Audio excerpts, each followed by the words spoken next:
एकात्मिक आदिवासी विकास प्रकल्प छत्रपती संभाजीनगर कार्यालय अंतर्गत दीनदयाळ उपाध्याय स्वयं योजनेमध्ये कोट्यवधी रुपयांचा भ्रष्टाचार झाल्याचा खळबळजनक प्रकार झाला असल्याचा आरोप एकलव्य संघटनेचे पदाधिकारी सोनू पवार यांनी केला आहे। या घोटाळेबाजांना वरिष्ठ अधिकारी यांच्याकडून चिरीमिरी घेतल्याचा संशय निर्माण होत असल्याचे सांगण्यात आले। त्यामुळे या घोटाळेबाजांना वाचविण्याचा प्रयत्न सुरू असल्याचे सांगितले। त्यामुळे कारवाई करण्यास विलंब होत असल्याचे देखील सोनू पवार यांनी सांगितले आहे। छत्रपती संभाजीनगर एकात्मिक आदिवासी विकास प्रकल्प या कार्यालयामार्फत काही उच्च माध्यमिक संस्थांनी खोटे बोगस कागदपत्र तयार करून बोगस लाभार्थी दाखवून कोट्यवधी रुपयांचा घोटाळा केला असल्याचे सोनू पवार यांनी बोलताना सांगितले। अप्पर आयुक्त आदिवासी कार्यालय अमरावती तसेच छत्रपती संभाजीनगर एकात्मिक आदिवासी विकास प्रकल्प कार्यालयातर्फे या भ्रष्टाचाराची चौकशी होऊन अनेक दिवस झाले, मात्र या भ्रष्टाचारांवर अद्याप कोणतीही कारवाई झाली नाही। त्यामुळे मोठा संशय व्यक्त होत आहे। या भ्रष्टाचारात चिरीमिरी देऊन हे प्रकरण पूर्णपणे दाबण्याचा प्रकार हे भ्रष्टाचारी करीत आहेत। स्वयं घोटाळ्यांसंदर्भात माहितीचा अधिकार अधिनियम 2005 कायद्यान्वये माहिती मागितली असता माहितीचा अधिकार या कायद्याचे उल्लंघन करून माहिती देण्यास टाळाटाळ आणि उडवाउडवीची उत्तरे देण्यात येत आहेत। तत्कालीन प्रकल्प अधिकारी व सहाय्यक प्रकल्प अधिकारी, शिक्षण विभाग, इतर कर्मचारी आणि माध्यमिक उच्च माध्यमिक संस्था चालक यांनी अनेक आदिवासी गरजू विद्यार्थ्यांचे शैक्षणिक नुकसान करून त्यांचे भविष्य टांगणीला लावले आहे आणि बोगस विद्यार्थी दाखवून खोटे प्रमाणपत्र तयार करून त्या माध्यमातून कोट्यवधी रुपये लाटल्याचा खळबळजनक आरोप सोनू पवार यांनी केलाय। या संदर्भात लवकरात लवकर घोटाळेबाजांवर कठोर कारवाई करून त्यांची नोकरीमधून हकालपट्टी करून कायमस्वरूपी बडतर्फ करावे, तसेच या उच्च माध्यमिक संस्थांवर योग्य ती कारवाई करून त्यांची मान्यता रद्द करण्यात यावी।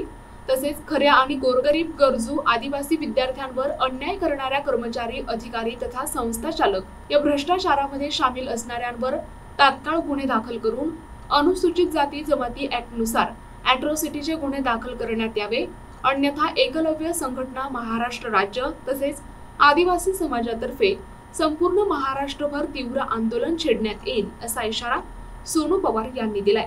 आंदोलन सुरू असताना काही अनुचित प्रकार किंवा उद्रेक घडल्यास याला शासन प्रशासन जबाबदार राहील असा इशारा सोनू पवार यांनी दिलाय। एकात्मिक आदिवासी विकास प्रकल्प कार्यालय छत्रपती संभाजीनगर कार्यालय अंतर्गत मोठ्या प्रमाणात पंडित दीनदयाळ उपाध्याय योजना म्हणजे स्वयं या योजनेमध्ये मोठ्या प्रमाणात घोटाळा झालेला आहे।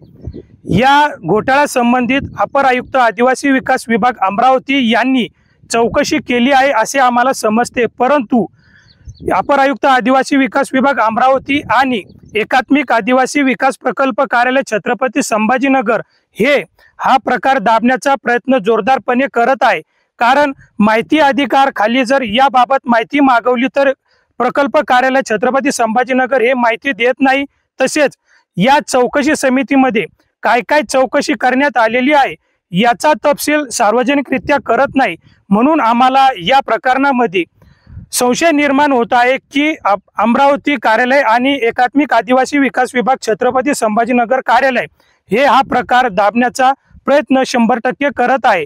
आमची मागणी आहे की या प्रकरणामध्ये जे संस्था सहभागी आहेत आणि यामध्ये ज्या संस्था दोषी आहेत यांच्यावरती आणि तत्कालीन प्रकल्प अधिकारी, सहाय्यक प्रकल्प अधिकारी, शिक्षण यांच्यावरती अनुसूचित जाती जमाती अत्याचार प्रतिबंध कायद्याअंतर्गत गुन्हे दाखल करून ज्या शैक्षणिक संस्था यामध्ये सहभागी आहेत यांची मान्यता रद्द झाली पाहिजे आणि ज्यांच्या सहीनिशी हा सर्व प्रकार घडलेला आहे तत्कालीन सहाय्यक प्रकल्प अधिकारी शिक्षण असेल, प्रकल्प अधिकारी असेल यांना सेवेतून बडतर्फ करण्यात यावे, जेणेकरून भविष्यामध्ये असा भ्रष्टाचार करण्याची हिम्मत कोणताही अधिकारी किंवा कोणत्याही शैक्षणिक संस्था करणार नाही अशी आमची मागणी आहे।